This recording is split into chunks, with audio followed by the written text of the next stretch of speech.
The morning Theodore Hadley rode into Dusty Creek, New Mexico territory, with his prize palomino stallion trailing behind him. Nobody could have guessed that the horse would be gone before winter had fully released its grip on the land, traded away for a woman who did not even know his name. It was the autumn of 1878, and the town of Dusty Creek sat stubborn and sun-bleached at the edge of the Sangre de Cristo foothills, a place where the wind came down off the mountains with a kind of personal meanness, and the dust never fully settled, not on the storefronts, not on the wagons, not on the faces of the people who had decided, for reasons only God and desperation could fully explain, to make their lives there. Theodore had come through on his way back from Santa Fe, where he had spent 3 weeks working a cattle drive for a rancher named Holbrook, and he was tired in the particular way that a man gets tired when he has been sleeping on hard ground and eating salt pork for too long. He was 29 years old, lean through the shoulders but broad through the chest, with dark eyes that had a habit of taking everything in slowly, and a jaw that was almost always set in quiet determination. He was not a man who talked for the pleasure of it, but when he spoke, people had a tendency to listen. His palomino, a 4-year-old stallion he called Sundance, was the finest horse in 3 counties, and Theodore knew it. He had raised Sundance from a foal, had trained him through 2 bitter winters and 1 summer of drought, and the horse moved with the kind of effortless grace that made even men who did not particularly love horses stop and stare. Sundance had won Theodore $240 at regional competitions, had been offered for purchase by no fewer than 4 different ranchers, and had been flatly refused every single time because Theodore Hadley simply did not sell what he loved. He tied Sundance outside the general store and pushed through the door, his boots loud on the warped floorboards, his hat pulled down against the bright November light that came knifing through the front window. He needed flour, coffee, dried beans, and a new length of rope, and he intended to be back on the road to his own small ranch in Cibola within 2 hours. That was the plan. Plans, in Theodore Hadley's experience, had a way of collapsing at the most inconvenient moments. The woman behind the counter of the general store was Eliza Blackwell, and she was 26 years old, and she was arguing with a man in a gray wool coat who had the look of someone who had never once in his life done anything that could reasonably be called honest work. She was not a small woman in spirit, though she was slender, with dark auburn hair pinned up under a practical calico bonnet, and eyes the color of sage after rain, a kind of gray-green that changed depending on the light and her mood. She had a face that was striking rather than conventionally pretty, with strong cheekbones and a mouth that was inclined toward expression. Right now that mouth was pressed into a line so tight it had gone white at the corners. "I am telling you, Mr. Crane, that I will have the full amount by the end of the month," she was saying, and her voice was steady in the way that a river is steady just before it reaches a falls. "My mother left this store to me, and I have run it honestly for 2 years, and the debt I owe your bank is not something I have ever once failed to acknowledge." The man in the gray coat, Crane, had the kind of satisfied expression that Theodore had seen on certain men when they sensed that they had the advantage and intended to use it without mercy. He was perhaps 50, thick through the middle, with a gold watch chain looped across his vest and soft hands that had never pulled a rope or split wood or done any of the 1,000 hard things that kept a body alive in this country. "Miss Blackwell," Crane said, drawing the name out with a smoothness that made Theodore's jaw tighten, "the note on this property matures on the 1st of December. That is in 23 days. The amount outstanding is $175.30, and if that sum is not delivered to the First Territorial Bank of Dusty Creek in full on that date, I will have no choice but to begin foreclosure proceedings. The law is quite clear on the matter." "I know what the law says," Eliza said. "I also know that my mother paid your father faithfully for 11 years and that this store has been in operation for longer than your bank has existed. Sentiment, I'm afraid, does not constitute legal tender," Crane said, and he smiled, and it was the smile of a man who had prepared that line in advance and was pleased with himself for delivering it. Theodore set his list on the counter, looked at it, looked at Eliza, looked at Crane, and said nothing. He picked up a can of peaches from the nearest shelf, studied the label for a moment as though it were of profound interest and thought. He did not know Eliza Blackwell. He had never been in this store before in his life. He had a ranch that needed work, a new fence line to run before the deep cold set in, and roughly $200 in savings that represented several years of careful and painful accumulation. He had absolutely no logical reason to involve himself in the private financial difficulties of a woman he had never spoken to. He put the can of peaches back on the shelf. "Excuse me," he said. Both Eliza and Crane turned to look at him. Eliza's expression shifted from barely contained fury to guarded surprise. Crane's expression shifted from satisfied to irritated. "I am sorry to interrupt," Theodore said, which was not entirely true, "but I could not help but overhear. The amount is $175.30. "This is a private business matter," Crane said. "I expect it is," Theodore agreed pleasantly. "Miss Blackwell, do you know of anyone in town who might be willing to purchase a young palomino stallion? Exceptional animal, well-trained, won several competitions. I find myself needing to liquidate the asset somewhat unexpectedly." Eliza stared at him. Crane stared at him. Theodore met both their gazes with the same level, unhurried attention. "That horse outside," Crane said slowly, looking through the window at Sundance, who was standing with the particular luminous quality that good horses have in morning light, his coat like hammered gold. "Is that the animal you mean?" "It is," Theodore said. "I would give you $200 for that horse," Crane said, and greed had made his voice go almost warm. "Perhaps $210." Theodore looked at him for a long moment. "That is a generous offer," he said. "I will keep it in mind." "Miss Blackwell, do you carry rope? I need about 15 feet of good hemp." Eliza pointed, somewhat mechanically, to the back corner of the store. Theodore nodded his thanks, walked back, selected his rope, gathered his other supplies, and brought them to the counter. He paid for them. He thanked Eliza, who had been watching him with an expression of bewildered caution, as though she suspected something was happening that she could not quite identify. He tipped his hat to Crane, who was still watching Sundance through the window with the focused attention of a man doing arithmetic in his head. And then Theodore Hadley walked out of the general store, untied Sundance, and led him around the corner to where he could think in private. He stood there for a while, his hand on Sundance's neck, the horse breathing warm and slow against his shoulder. The mountains were blue in the middle distance. The wind came down and stirred the dust in the street and carried with it the smell of wood smoke and coming weather. "Well," Theodore said quietly to Sundance, "this is a fine situation."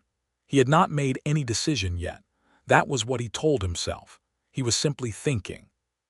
But even as he thought it, he knew it was not entirely true, because the kind of man Theodore Hadley was did not watch a woman being maneuvered out of her livelihood by a man in a gray coat, and then walk away and eat his supper peacefully. He had been raised in Missouri by a father who had a saying that Theodore had never quite managed to argue with. The cost of doing nothing is always higher than you think. He was also not a fool, and he was aware that $200 was a very large sum of money, and that Sundance was not just a horse but a companion and a source of pride and a piece of himself that he had built with patience over 4 years. He was aware that Eliza Blackwell had not asked him for help and might very well not want it.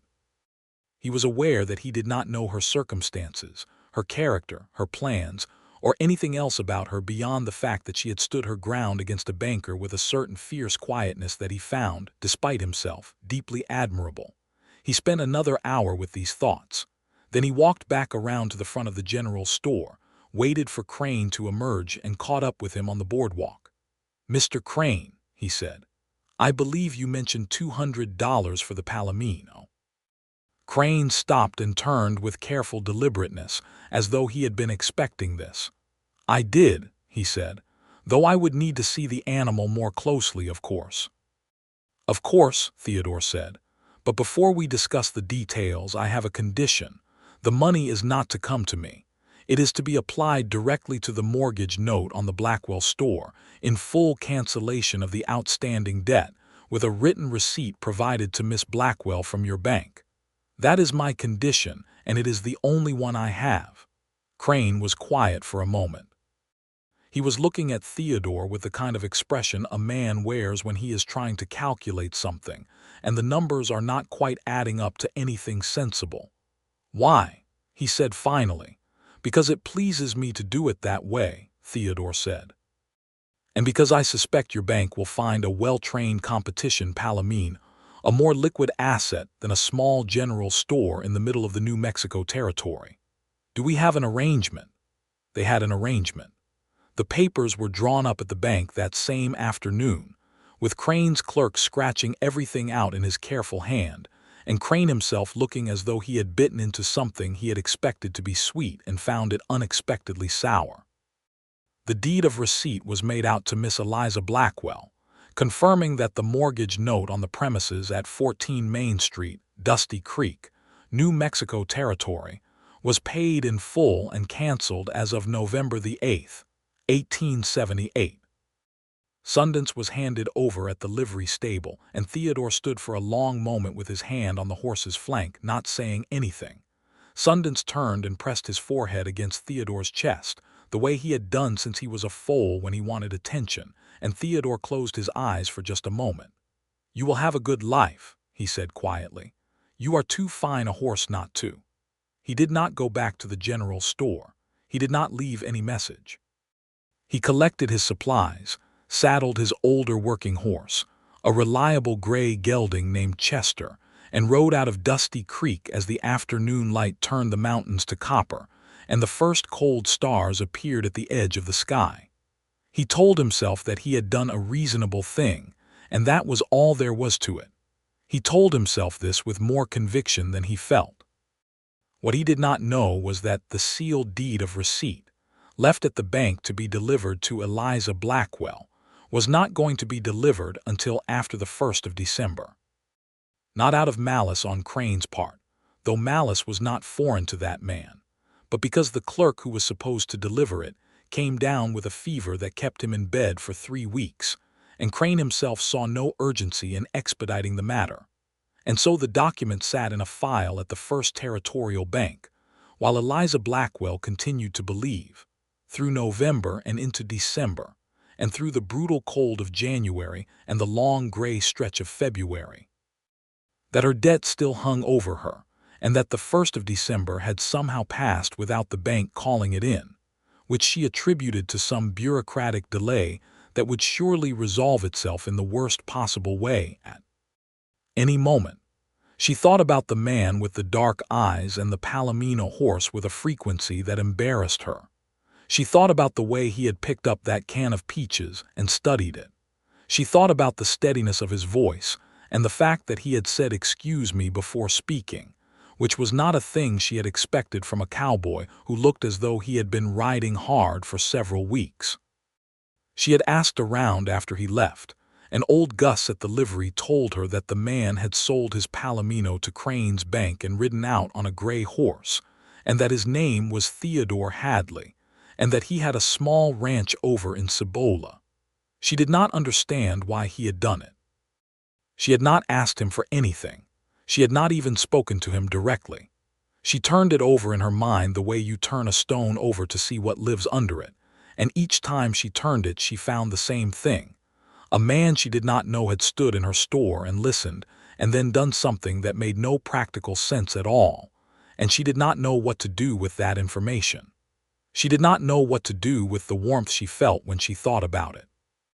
She was a woman who had learned, by practical necessity, to be suspicious of anything that came without an obvious cost attached, because, in her experience, things without visible costs had hidden ones. The store kept her busy.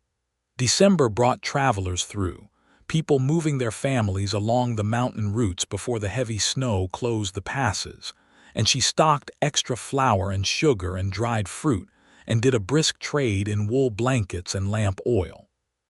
She had two local women who helped her on the busiest days: Margaret, who was the blacksmith's wife and cheerful in a loud, uncomplicated way, and a younger woman named Sarah, who was 17 and sharp as a new pin and helped mostly on Saturday mornings. Eliza was grateful for both of them. She had grown up in this store. Her mother, Helen Blackwell, had opened it in 1865 when Eliza was 13, after her father had died of cholera on the journey west, and her mother had arrived in Dusty Creek with 4 children, a wagon full of dry goods, and a determination that had impressed even the most hardened settlers in the region. Eliza's 2 younger brothers had gone to work the mines north of Santa Fe. Her sister had married a farmer and moved to Colorado. And Eliza had stayed, because this was her mother's store, and when her mother died in 1876 it had become hers, and because she did not know, in any deep part of herself, how to leave a thing she loved just because staying was difficult. The debt to the bank was a remnant of a difficult year. There had been a fire in the storeroom in 1877 that destroyed a significant portion of her inventory, and the cost of rebuilding had required a loan. She had been paying it back steadily, but $175 was still $175, and she had been lying awake in the nights of November thinking about what she would do if the bank foreclosed, where she would go, how she would live, what it would mean to lose the last physical thing that connected her to her mother. She did not know the debt was gone. She did not know it had been gone since the 8th of November. She was still not sleeping particularly well in January when a series of events conspired to change the situation in a direction that neither she nor Theodore had planned. Margaret's husband, the blacksmith, a big gentle man named Earl who shoed horses and mended wagon wheels with equal goodwill, came into the store one morning with a look on his face that Eliza recognized as the expression a person wears when they are carrying news that they are not entirely sure how to present. "Morning, Eliza," Earl said, setting a piece of iron on the counter because he had a habit of carrying things he was working on and then forgetting he had them. "You hear about the trouble over at the Henderson Ranch?" Eliza had not. Earl told her. The Henderson Ranch was 12 miles east of town, and the Hendersons were a family she knew slightly, a father and his 2 grown sons who ran cattle and were generally thought to be decent people. A week ago, one of their cattle dogs had been poisoned, and some of their fence line had been cut, and old Henderson himself was convinced that the man responsible was his neighbor to the west, a rough character named Dix who had been claiming for a year that Henderson's cattle were grazing on his land. "Why are you telling me this?" Eliza asked, not unkindly. "Because Dix hired himself a ranch hand last fall," Earl said, "and the ranch hand is a fellow named Hadley, Theodore Hadley, and I heard he is having his own disagreement with Dix, which is a separate business from the Henderson thing, but I thought you might want to know since you had asked about him." Eliza felt her heart do something that she chose to describe to herself as a purely involuntary physical response. "I asked about him once," she said, "months ago. I was simply curious." "Of course," Earl said, with a perfect absence of expression that was somehow very expressive. "Well, I mention it because Dix threw him off the property 2 days ago, and I heard from a man at the feed store that Hadley has a small ranch of his own near Cibola, but has been working for wages to get through the winter, and that now he is back at his own place and likely short on funds." Eliza looked at the piece of iron Earl had left on her counter. She looked at the window, where the January sky was the color of old pewter, and the snow on the street was packed in gray. She thought about a man standing in her store picking up a can of peaches and studying the label. "Thank you, Earl," she said. She told herself she was not going to do anything with this information. She lasted 4 days. On the 5th day, which was a Thursday in the middle of January, she closed the store 2 hours early, which she almost never did, and hitched her small brown mare to the store's wagon and drove 12 miles north to Cibola, which was less a town than a wide spot in the road with a post office and a feed mill, and about 40 souls who had laid claim to the surrounding land. She had to ask 3 different people before she found someone who could tell her where the Hadley place was, and the directions involved a creek crossing that was more unpleasant than she had anticipated because the ice at the edges was not as solid as it looked. The Hadley Ranch was a modest claim, perhaps 200 acres, with a small house built of adobe and timber, and a barn that was newer than the house and clearly built with more care. The fence lines were straight, and the yard was tidy in the particular way that suggests a person who pays attention to order not because they are required to, but because it matters to them. There was smoke coming from the chimney. A gray gelding stood in the small corral, breathing clouds of steam in the cold air. She pulled up the wagon and sat for a moment, wondering with a sudden and rather paralyzing clarity what she was going to say. She had thought about this in a general way during the drive and had not arrived at any specific plan, which was not like her. She was, generally speaking, a practical person who approached problems with some preparation. But apparently Theodore Hadley was not a problem she was prepared for. She got down from the wagon and knocked on the door. He opened it after a moment, and his face went through a sequence of expressions that she found unexpectedly gratifying. First, the neutral alertness of a man opening his door to an unknown visitor, then genuine surprise, then something more careful and unreadable, and then, very briefly, before he controlled it, something that looked almost like pleasure. "Miss Blackwell," he said. "Mr. Hadley," she said. "I hope I am not interrupting anything important." "You are not," he said. "Please come in." The inside of the house was spare but not uncomfortable, with a fireplace that was doing its job admirably, and a table that held the remains of a working man's lunch, and a book that she caught a glimpse of before he moved it, something by Washington Irving that surprised her into a real smile for the first time in what felt like weeks. "You read Irving," she said. "I read whatever I can get," he said, which she thought was a better answer. He pulled a chair out from the table for her with a politeness that seemed entirely natural rather than performed. He put the kettle on without asking if she wanted coffee, which she appreciated, because she was very cold and very grateful. She had brought him a package from the store, a modest one, a bag of good coffee, a tin of tobacco if he used it, though she did not know if he did, a jar of honey, and a pound of smoked ham wrapped in cloth.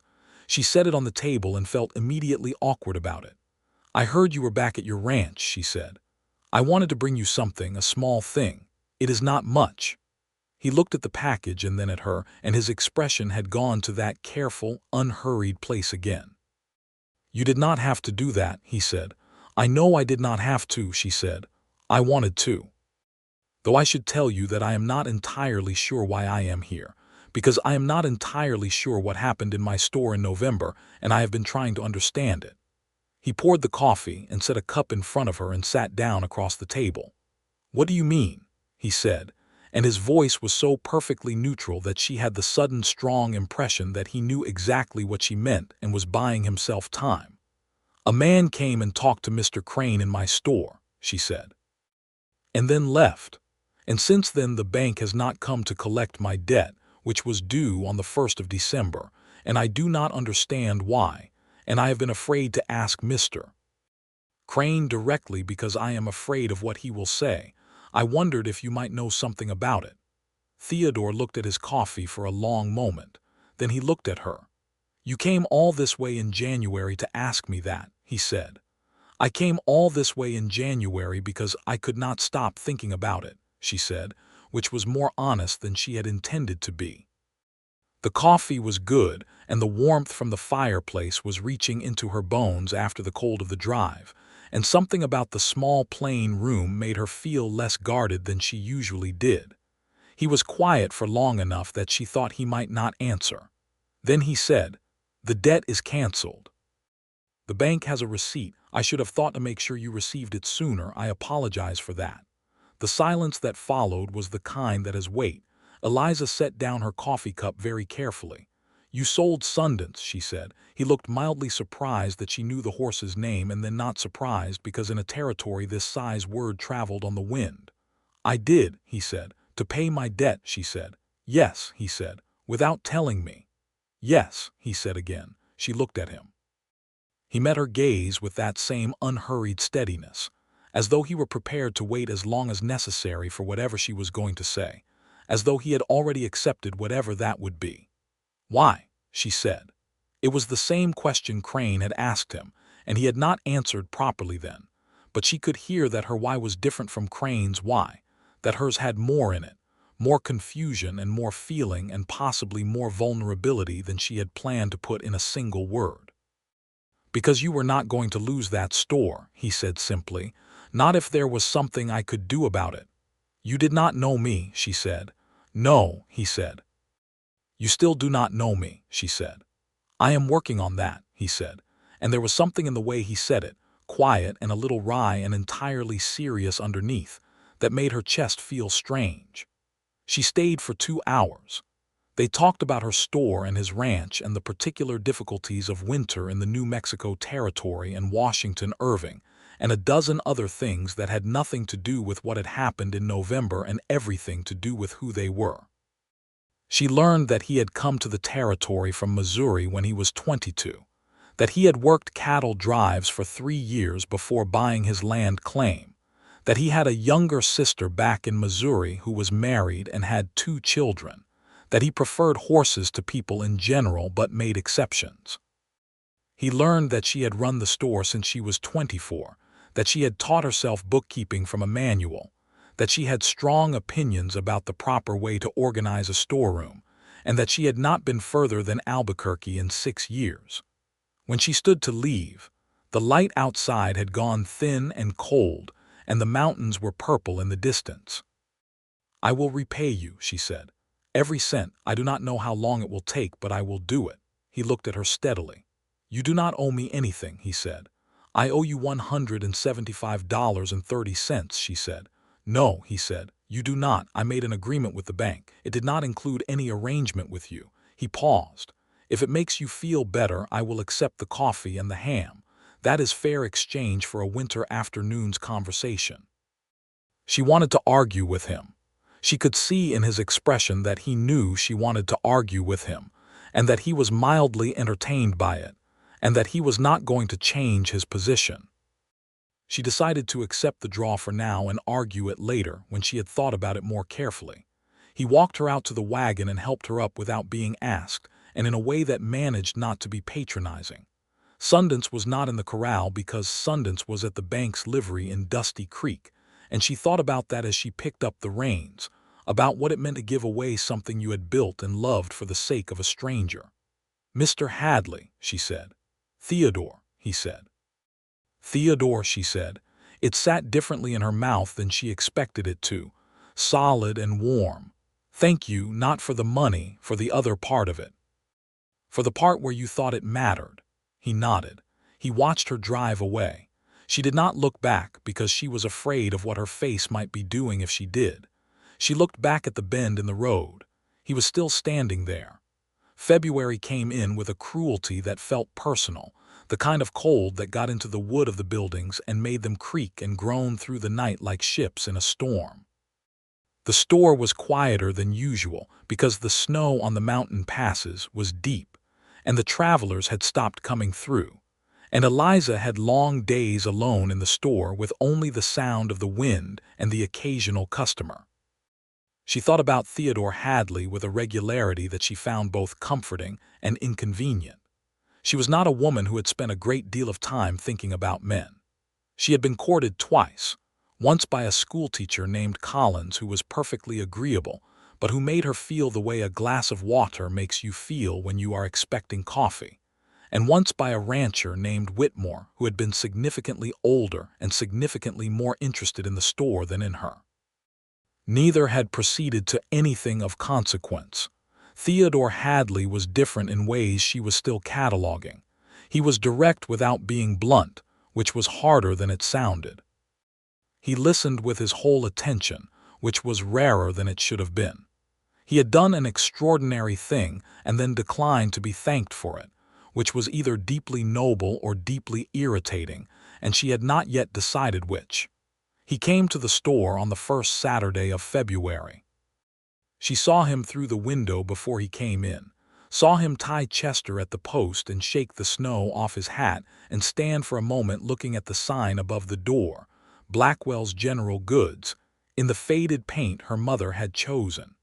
She had time to compose herself before he came in, which she was grateful for.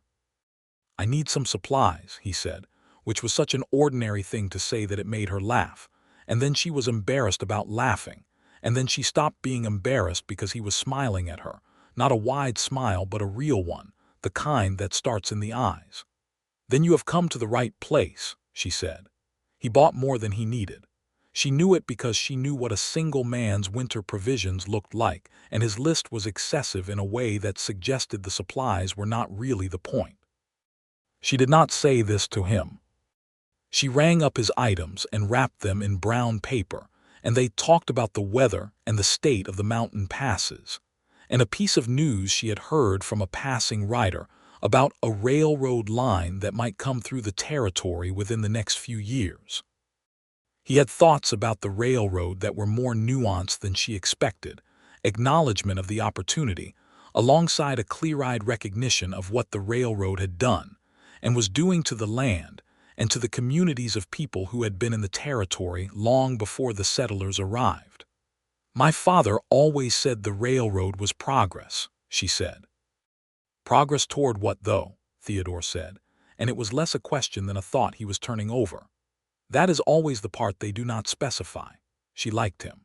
She was aware that she liked him in a way that had begun to exceed the merely friendly, and this both pleased and alarmed her, because she was a cautious person by nature, and because Theodore Hadley was a man who had already done one thing that made no practical sense, and she was not sure she could trust herself to be sensible around him. He came back the following Saturday, and the one after that. By the third Saturday she had started thinking of it as a thing she could count on, which frightened her and then stopped frightening her, because the fear was not really about him. It was about the old knowledge, learned through losing her father and then her mother, that things you counted on had a tendency to disappear.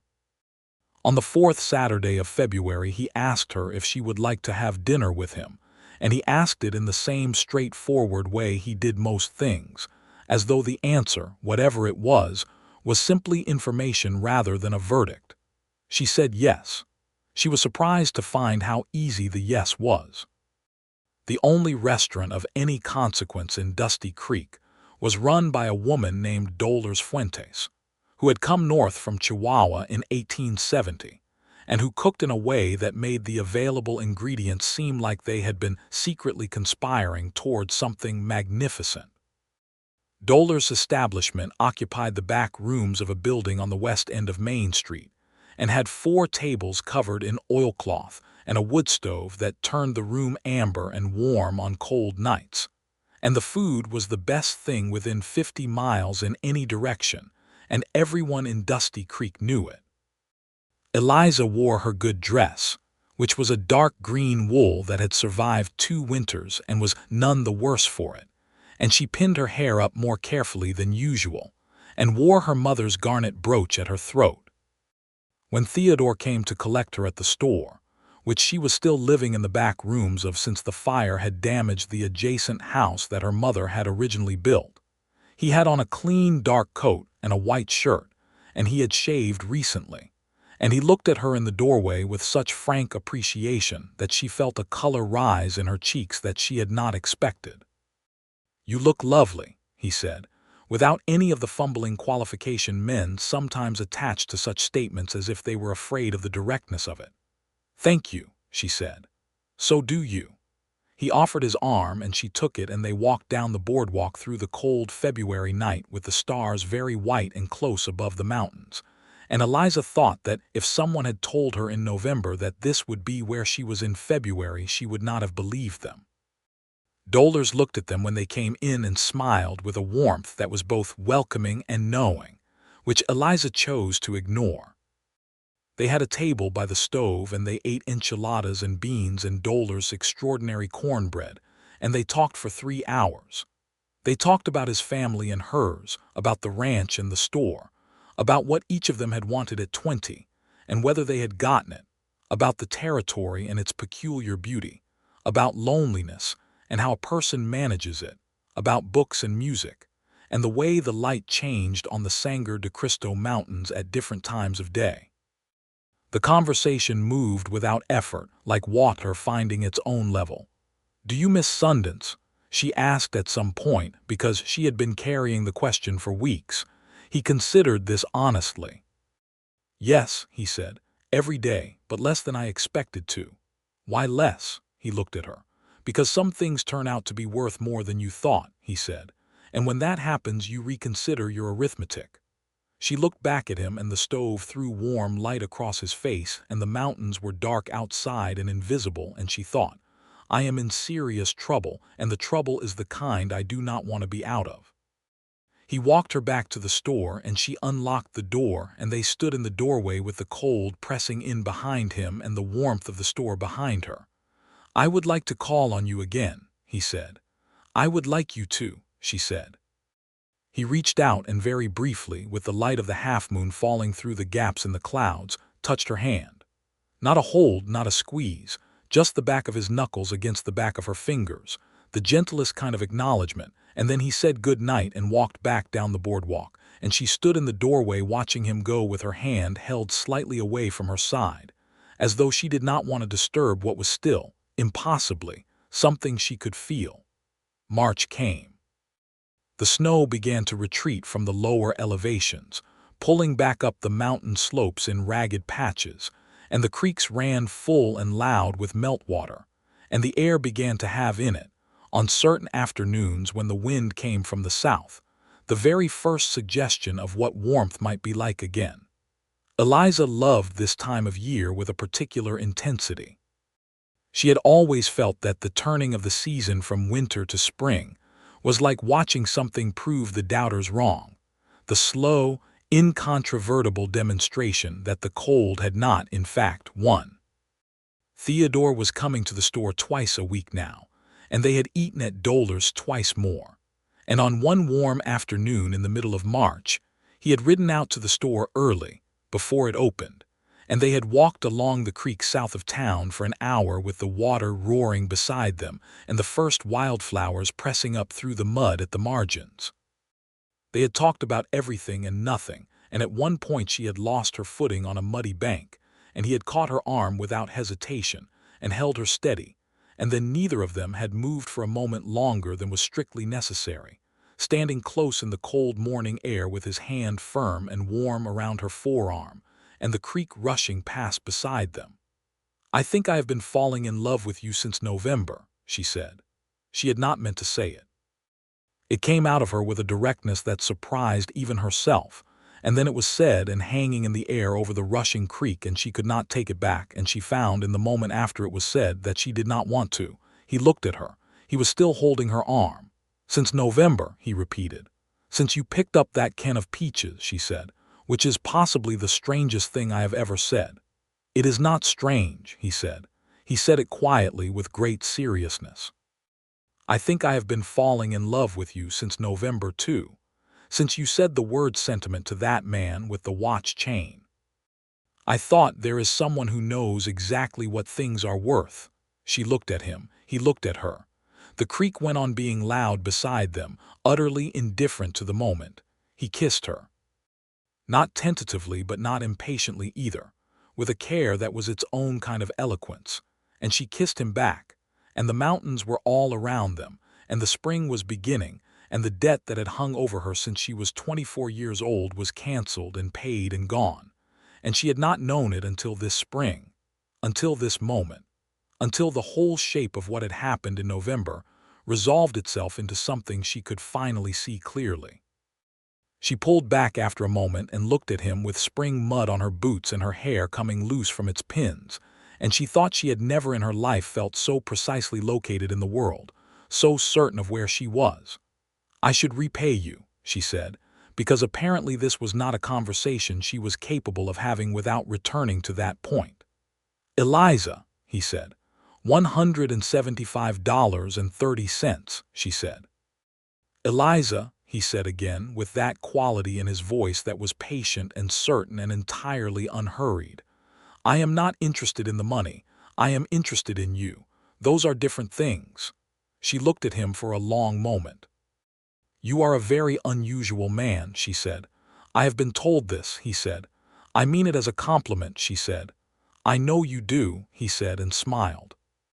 They walked back to town in the warming morning, close enough that their arms touched occasionally, and when she opened the store and he helped her lift a crate of new inventory that had come in on the last supply wagon, she thought about how strange and fine it was that the world turned the way it did, that a man could ride into a town for flour and rope and inadvertently change the direction of two lives, his own included, by picking up a can of peaches and listening to a conversation that was none of his business. The matter of the sealed deed of receipt from the bank was resolved in the second week of March when the clerk, recovered from his fever, delivered it at last with a somewhat sheepish apology for the delay. Eliza stood in her store reading the document, which was dated November 8, 1878, and which confirmed in the careful language of legal instruments that the mortgage note on the premises at 14 Main Street was paid in full and canceled, and she felt something settle in her chest with a finality that was both relief and something more complex, the recognition that she had been carrying a weight she no longer needed to carry, that she had been sleeping badly and worrying daily about something that had already been resolved for 4 months. She went to find Theodore that afternoon. He was at the livery working with Earl on a wheel repair because he had brought Chester in with a loose shoe and had stayed to help because that was the kind of man he was. She walked in with the deed in her hand and held it up. "I received the official document today," she said. He looked at it and then at her. "Good," he said. "It is dated November 8th, she said. "You did this on the day we met." "I did," he said. "The day you met me," she said again, because she needed to say it again to understand it. "Yes," he said, and there was in his voice a quiet steadiness that she had come to know as the sound of a man who was at peace with his own decisions. Earl had found something very interesting to do on the far side of the wheel and was doing it with great concentration. "Theodore," she said. "Yes," he said. "I love you," she said.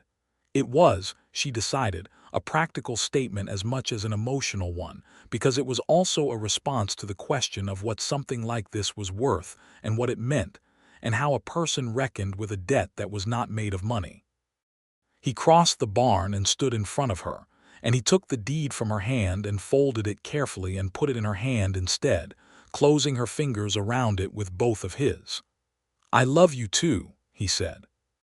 "I have been working up to telling you that in a way that did not sound ridiculous, and I believe you have just made that unnecessary." She laughed. Earl, on the far side of the wheel, appeared to develop a sudden cough. They were married in June of 1879 in Dusty Creek, which turned out for the occasion with a generosity that always surprised Eliza when she thought about it later, because this was a rough and practical place where sentiment was generally kept in private. But Dolers cooked a feast and Margaret sewed flowers into Eliza's best dress, and Earl gave an entirely unauthorized speech at the reception in the store's yard that made Theodore turn red and made Eliza laugh until she cried. The preacher who performed the ceremony was a traveling Methodist minister named Graves who had kind eyes and a carrying voice, and he married them in the yard of the store under the early summer sky, with the mountains standing all around in their permanent blue distance. Theodore moved into the rooms behind the store while they decided what to do about the two properties. They had several long and interesting conversations about this, conducted mostly in the evening after the store closed, sitting at the kitchen table with coffee, and the particular pleasure of being able to disagree about something without it being threatening. She wanted to keep the store. He wanted to expand the ranch. They arrived, after considerable negotiation, at the conclusion that they wanted both, and that wanting both was not a fantasy but a plan that required organization. The plan went like this. Eliza would continue to run the store, which was the established income, while Theodore worked his ranch and hired on a part-time hand during branding season and cattle drives. They would save carefully and reinvest systematically, and in 3 years, if everything went reasonably well, They would have both operations on solid enough footing to consider something more ambitious. They did this. It was not always easy. There were months when the accounts were tight, and months when the cattle market dipped, and months when the store inventory sat longer than she would have liked because the passes were closed and the traffic was down. But Theodore was good at ranching in the methodical and attentive way that separated people who were good at it from people who merely did it. And Eliza was good at business in a way that had sharpened over years of necessity. And they were both good at the more fundamental thing, which was working alongside someone with genuine respect and genuine affection, which turned out to be more useful than almost any other skill. In the spring of 1880, Eliza discovered she was expecting a child, and she told Theodore on a March morning that was very much like the March morning the year before when she had told him she was falling in love with him, early and cool, and full of the sound of meltwater, standing by the creek south of town, with the same mud on her boots and the same mountains all around. He was very still for a moment when she told him, and then he pulled her into his arms and held her there for a long time without saying anything, and she could feel the way his breathing was careful and deliberate, the way a man breathes when he is trying to manage something large and important. "Are you all right?" she asked against his shoulder. "I am better than all right," he said. "I am trying to decide what word covers the thing I am feeling right now, and I have not found it yet." "Take your time," she said. "Grateful," he said after a moment. "Profoundly and completely grateful for all of it, for November and for you and for whatever is coming next." Their son was born in November of 1880, which seemed to both of them fitting, given that November was where everything had started. They named him James William Hadley, after Theodore's father and Eliza's, and he arrived in the world with a pair of lungs that impressed even the doctor who delivered him, a traveling physician named Mercer who was passing through the territory, and who assured them that a baby with that particular volume of opinion about his circumstances was generally destined to be healthy and determined. James was both of those things. He had Theodore's dark eyes and Eliza's auburn hair, and a personality that appeared, from approximately 3 weeks in, to be entirely his own. He slept reliably, which Eliza was grateful for, and he ate with an enthusiasm that made Theodore laugh every morning, and he had a habit of watching the people around him with the same unhurried attentiveness that Theodore had, as though he were storing information against some future use. The store changed in small ways after James. Eliza hired Sierra full-time, because Sierra had turned 19 and was capable and bright and needed the income, and the arrangement allowed Eliza to step away from the counter for parts of the day without the whole operation faltering. Theodore came into town more often, partly because the ranch allowed it by 1881, and partly because he was not a man who was going to miss his son's first months in the name of maintaining a professional distance from domestic life. He sat with James in the back room of the store on slow afternoons, the baby in his lap, while Eliza managed the counter, and he read to him, which Earl said was unnecessary on account of the child being 4 months old, and which Theodore ignored on the grounds that a person could not start too early. By 1882, the ranch had grown. Theodore had added another 40 acres to the east and built a larger barn, and the cattle operation had expanded to a point where it required a full-time hand year-round rather than just seasonally. He hired a young man named Ruiz, who was 22 and had come up from the south, and who was one of the best horsemen Theodore had seen since Sundance. Ruiz lived in a small bunkhouse at the edge of the ranch property, and worked with a steady cheerfulness that made the harder days easier. It was Ruiz who, in the summer of 1882, came back from the Crane Banks livery stable in Dusty Creek with information that stopped Theodore in the middle of splitting wood and made him set down his axe very carefully. "The bank is selling the palomino," Ruiz said. "The big gold one. I saw him in the yard at the livery." I did not know who he belonged to, but I asked, and they said Crane's Bank has had him on a long-term boarding arrangement, but that they have no further use for him, and he is going to auction next week." Theodore stood very still in the evening light. Ruiz was watching him with the particular expression of a young man who has delivered news and is trying to read the situation. "What did he look like?" Theodore asked. "Like the finest horse I have ever seen," Ruiz said, "though perhaps a little underworked. He needs someone who knows what to do with him." Theodore went inside and found Eliza in the kitchen, where she was feeding James, who was 20 months old and had recently developed strong opinions about the selection of foods available to him, and was expressing these opinions at some volume. "I need to go to Dusty Creek tomorrow," Theodore said. "All right," she said, managing James with one hand and her expression with the other. "Why?" he told her. She looked at him and then looked at James and then looked back at him. "Theodore Hadley," she said, "if you do not go and buy that horse back right now, I will never forgive you." He went.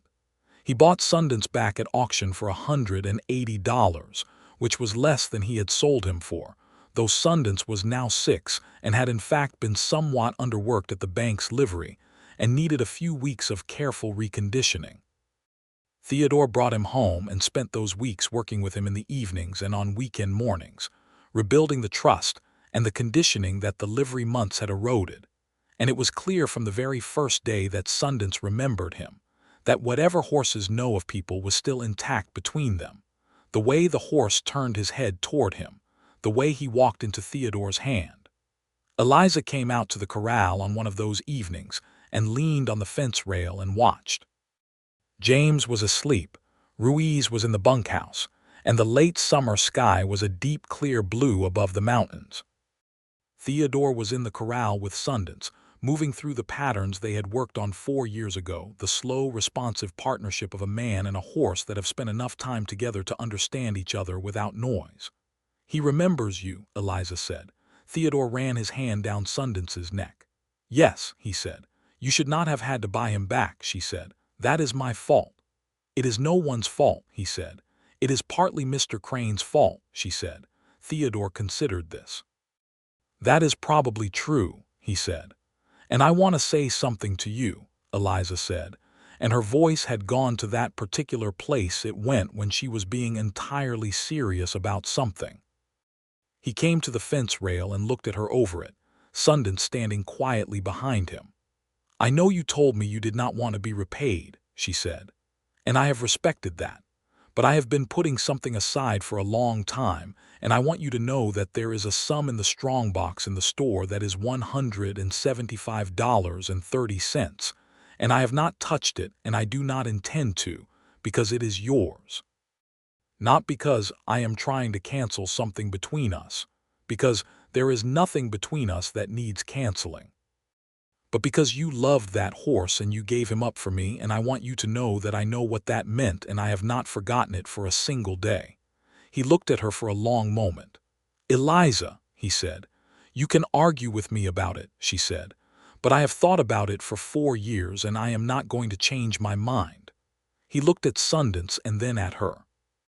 He thought about November of 1878, about the woman arguing with a man in a gray coat, about the way she had said the word sentiment with such quiet steel. He thought about the can of peaches and the drive to Cibola in January and the creek and the mud and the March morning. He thought about James William Hadley, who was 20 months old and had dark eyes and auburn hair and strong opinions about his dinner, and who was asleep in the house behind them with the mountains all around. "I will take it," he said quietly, "not because I need it, but because you want me to, and because you are right that it means something." She nodded. Her eyes were bright in the evening light. "Good," she said. He came over the fence rail and kissed her there in the corral, with Sundance standing behind him like a golden benediction, and the mountains were blue and permanent all around them, and the stars were beginning to appear at the darkening edges of the sky. Autumn of 1882 was a good one. The cattle market was strong and the store had its best October in years, because a new mining operation had opened north of Cibola, and the miners needed supplies and came through Dusty Creek on the way. Eliza hired a second full-time assistant to help Sierra on the busy days, A woman named Clara who had come from Texas with her husband and who was quick with figures and pleasant with customers. The store expanded its inventory to include mining equipment and provisions that the new traffic required, and Eliza found, as she had always found, that the work was most interesting when it required her to think. Theodore rode Sundance in the regional competition that December, the first time he had competed since 1878, and Sundance won the cutting horse class with a performance that made the other competitors quiet and appreciative in the particular way of people watching something done as well as it can be done. Theodore rode back from the competition with a blue ribbon and a satisfaction that was different from and deeper than simple pride, because it was tied up with everything that had happened in between and everything that the horse represented and everything that had come from the day in November when he had made an unreasonable decision and then ridden away.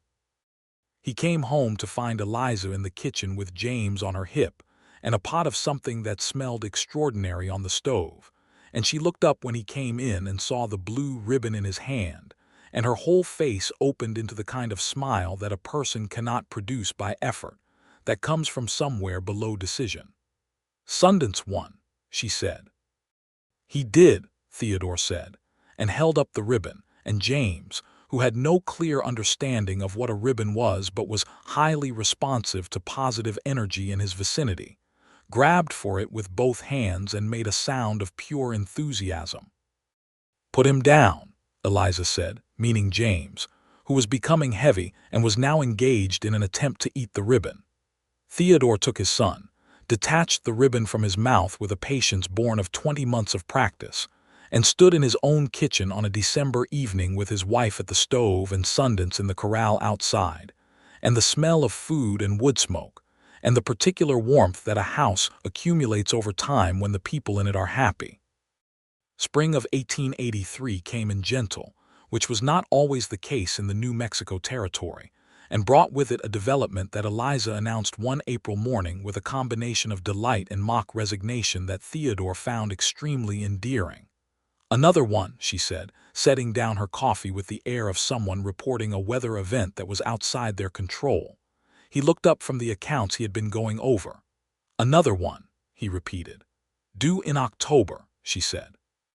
"Which I realize is very poor planning on our part in terms of the seasons." "October is a fine month," he said. "For cattle drives," she said. "Less fine for the final stage of a pregnancy." "You will manage it magnificently," he said, "as you manage everything." "You are biased," she said. "Completely," he agreed. This child was a daughter born on the 14th of October in 1883, and they named her Helen after Eliza's mother, with the middle name Clara after Theodore's grandmother. She had Theodore's dark eyes from the beginning, and as she grew it became clear that she had also inherited his quality of careful observation, his habit of watching things before acting. James, who was 2.5 when his sister arrived, received her with the benign indifference of a toddler who is primarily interested in whether this new development will affect his routine in any negative way, and when he determined that it would not, accepted her with a working generosity that Eliza thought was one of the finest things she had ever witnessed.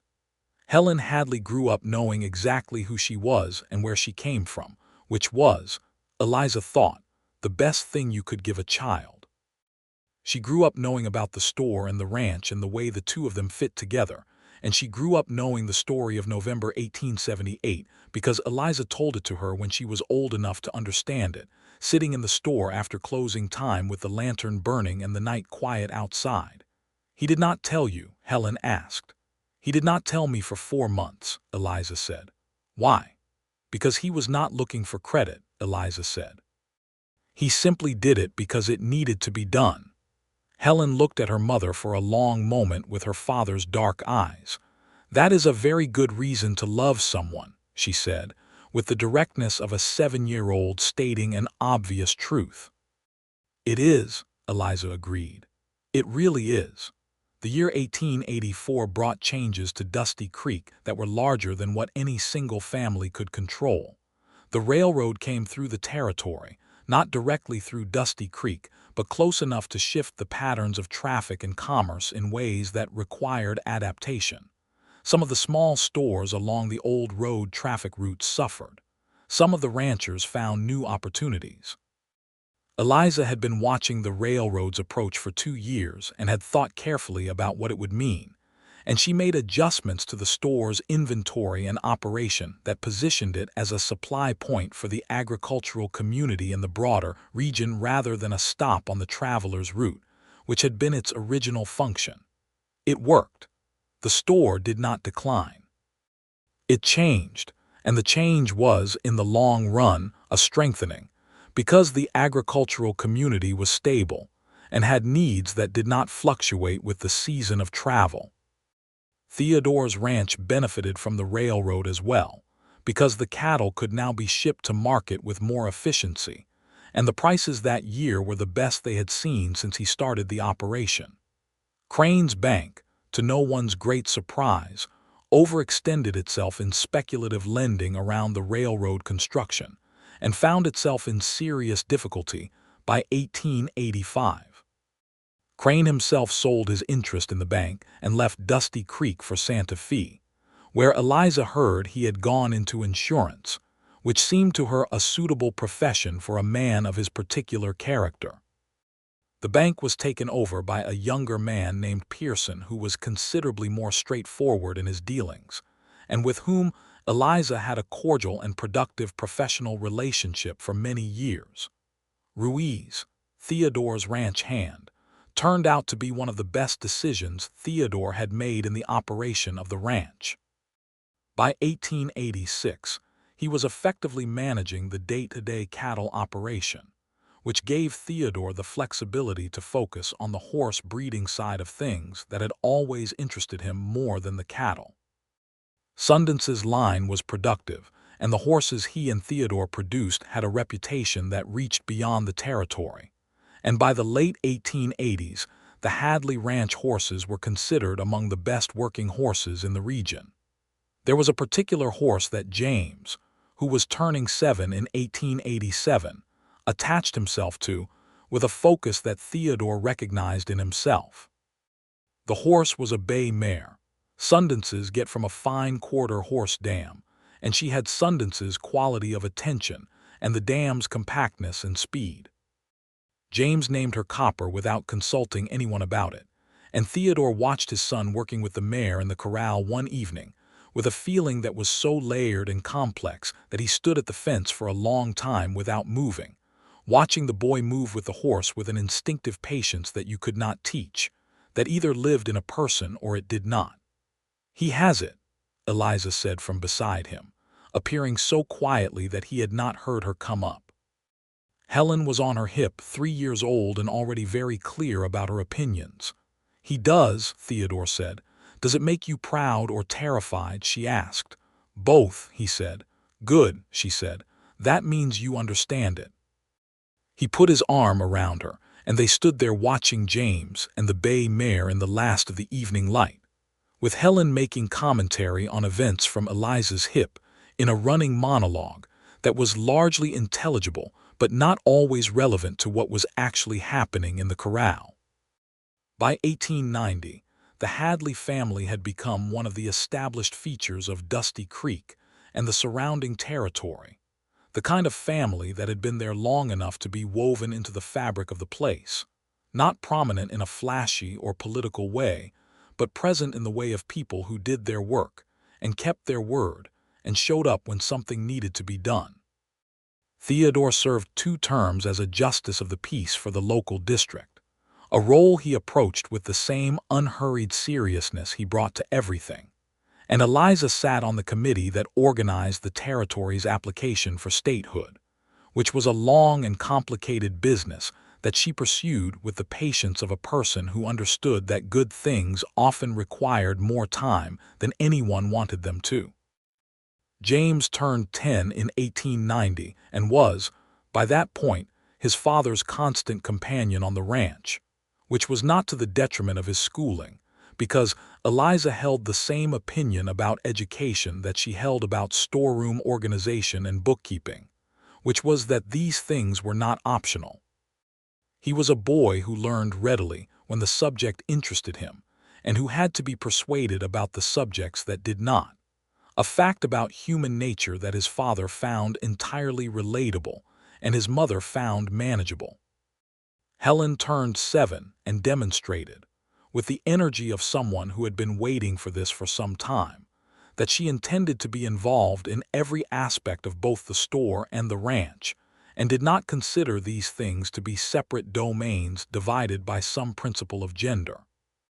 Eliza had not raised her to think otherwise, and Theodore had not suggested it, and so Helen Hadley moved between the store counter and the corral fence, with a freedom that some of the older residents of Dusty Creek occasionally remarked upon, and to which the Hadleys were uniformly indifferent. In the spring of 1891, exactly 12 years after they had married, Theodore took Eliza to a competition in Santa Fe.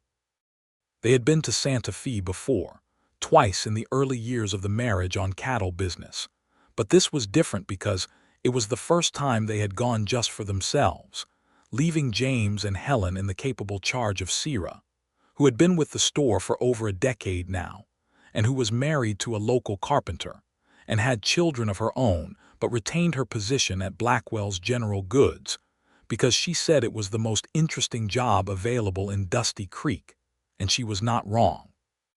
Santa Fe, in 1890, one was larger and noisier than either of them remembered, with the railroad having brought changes in the 8 years since it came through the territory. There were more buildings, more people, more of everything.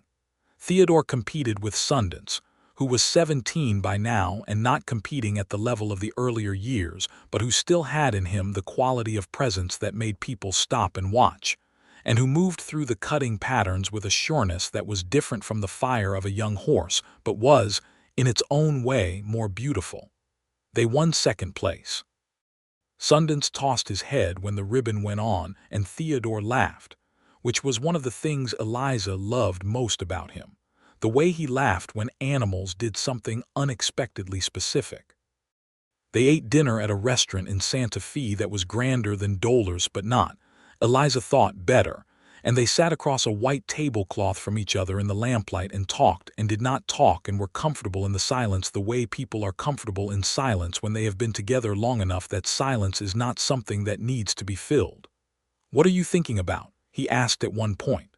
"November," she said. He raised an eyebrow. "Which one?" "The first one," she said.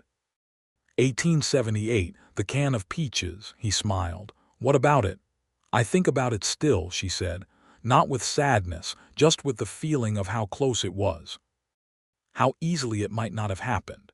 You might have been 5 minutes earlier and already gone before Crane arrived, or 5 minutes later, or in a completely different town. "Yes," he said. "And then what?" she said, not anxiously but with genuine curiosity, the way you turn over a philosophical question that has no answer and is interesting for precisely that reason. "Then I suppose we would have been somewhere else," he said, "being different versions of ourselves." He considered this. "Worse versions, I think." She reached across the white tablecloth and took his hand. He turned his hand over and held hers, and the lamplight was warm around them, and outside the Santa Fe night was full of sounds, and somewhere in the distance a piano was being played in a saloon with more enthusiasm than skill. "Theodore," she said. "Yes," he said. "I am glad you needed flour that day," she said. He looked at her for a moment with everything he felt showing clearly in his face, which was not something he did very often. "So am I," he said. "Every day. I am glad for all of it."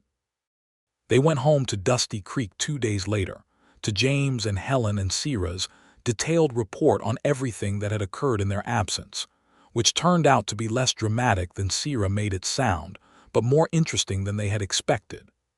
Chester, the old gray gelding, had finally retired from active service and was living in the east pasture with the serene confidence of an animal who has fulfilled his obligations and knows it.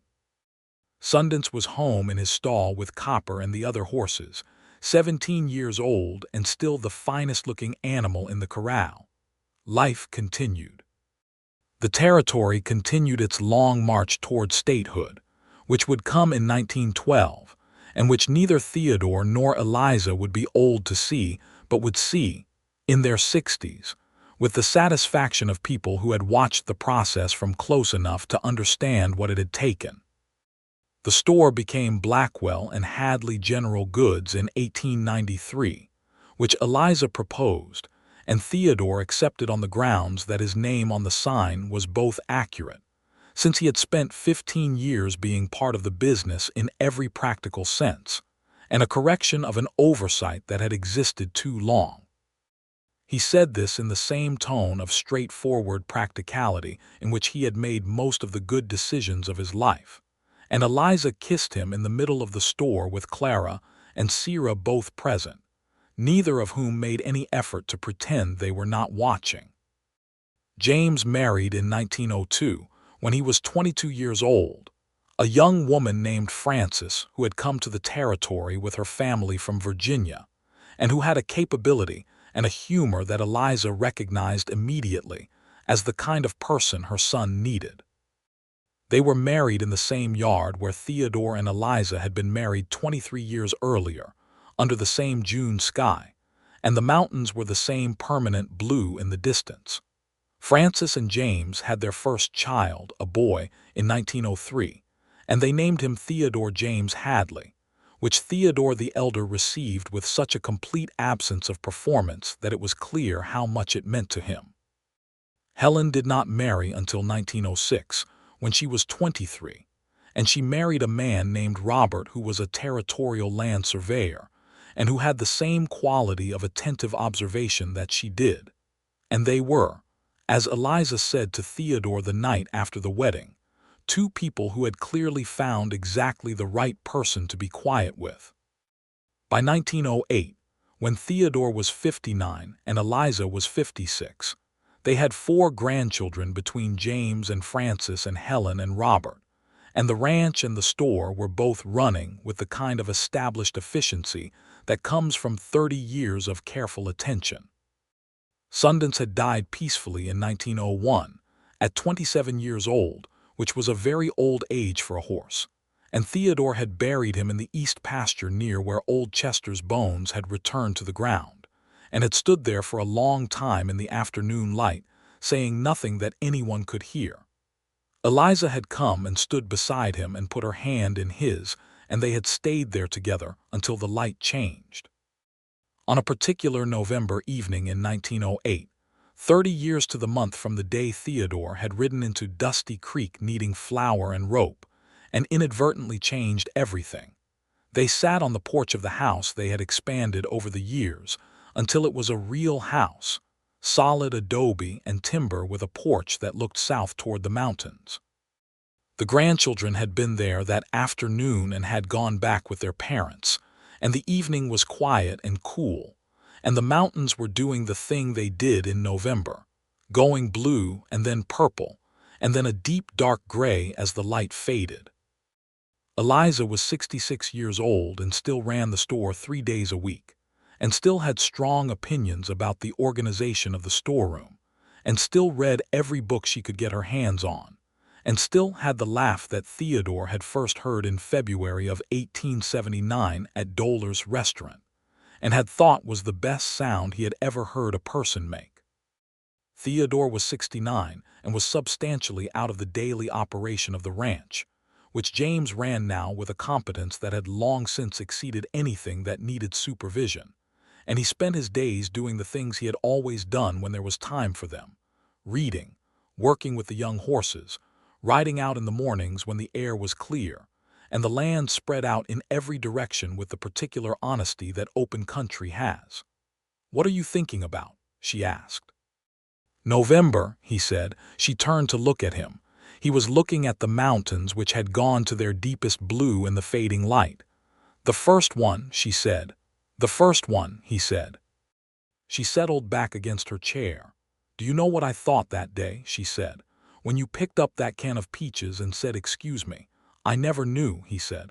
"I thought," she said, "that whoever you were, you had the most considerate way of inserting yourself into other people's business that I had ever seen." He turned to look at her, and she could see the beginning of that smile, the one that started in the eyes. "Considerate," he said. "Yes," she said. "And then I thought that, whoever you were, I hoped I would see you again." She paused. "And then you walked out and I thought I would not, and that was a feeling I spent the next 2 months trying to manage."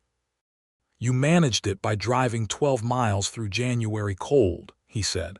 "I did," she said, "which tells you something about the management." He reached across and took her hand, the same way he had taken it across the white tablecloth in Santa Fe 20 years ago, turning it over in his and holding it with the same steadiness he had always had, the same quality of permanence that was not stubbornness but was something better, certainty, the kind that comes from having tested a thing over 30 years and found it good every time. The mountains went dark. The first stars appeared. From inside the house came the smell of whatever was on the stove, and somewhere down toward the barn one of the young horses made a sound that carried in the quiet evening air. "Theodore," she said. "Yes," he said. "It was worth everything," she said. "All of it. Every hard year and every difficult winter and every account that did not balance and every morning when the work was too much. It was worth all of it." He looked at her. She was looking at the mountains. Her hair had gone silver over the years, the same process of change that had touched both of them with the particular dignity of time passing over people who have used their years well. Her eyes were still the color of sage after rain, and in the last light from the house they caught the warmth of the lamp. "Yes," he said, "it was." They sat in the quiet of the November evening, the man and the woman who had met over a can of peaches and a debt, and an unreasonable decision, with the mountains all around them and the years behind them like a country they had crossed and knew well, every road and river of it, and the future still ahead in the form of grandchildren and seasons and mornings that would come in their own time with whatever gifts and challenges they carried. The store would pass to James and Francis. The ranch would stay in the family for another generation, and beyond that. The grandchildren would grow up knowing the story of November 1878, because children always know the stories that matter, the ones that explain where they come from and what they are made of. And somewhere in the east pasture, in the ground where the grass grew thick and green in the spring, was a palomino stallion who had carried one November's worth of everything that had ever gone right in Theodore Hadley's life, and whose line ran through every good horse in the Hadley corral, and who had been in his way the beginning of all of it. Theodore squeezed Eliza's hand. She squeezed back. The stars came out over the New Mexico territory in their old uncountable abundance, the same stars that had been there in 1878 and would be there long after, indifferent and beautiful, while below them the people who had made their lives in this country sat on their porches and inside their houses, and held on to what mattered with both hands, which was, in the end, the thing the West had always asked of the people who came to it. Not courage in the dramatic sense, not the kind that belonged to stories, but the quieter and more difficult kind, the willingness to stay, to work, to love something even when loving it was costly, to give away what you prized most when the moment required it, and to trust against all practical evidence that the spring would come. It always came. It came every year, moving up from the lower elevations in its slow, reliable way, pulling the cold back up the mountain slopes with it, bringing the wildflowers through the mud at the margins of the creek, greening the grass in the east pasture, warming the adobe walls of the house until the rooms inside held the heat through the night. It would come again. It always did. And in the morning Theodore Hadley would saddle a horse and ride out into the country he loved. And Eliza Blackwell Hadley would open the store and count out the day's change and arrange the window display with the attention of someone who cared about the small things, because the small things were what the large things were made of, and the mountains would stand in their permanent blue distance, and the debt would be long paid, and the horse long mourned and long remembered. And the November that had started everything would be 30 years back in the country of their shared life, solid and warm and fully known, the way all the best things eventually become, not a mystery anymore, but a foundation, deep in the ground, holding everything up.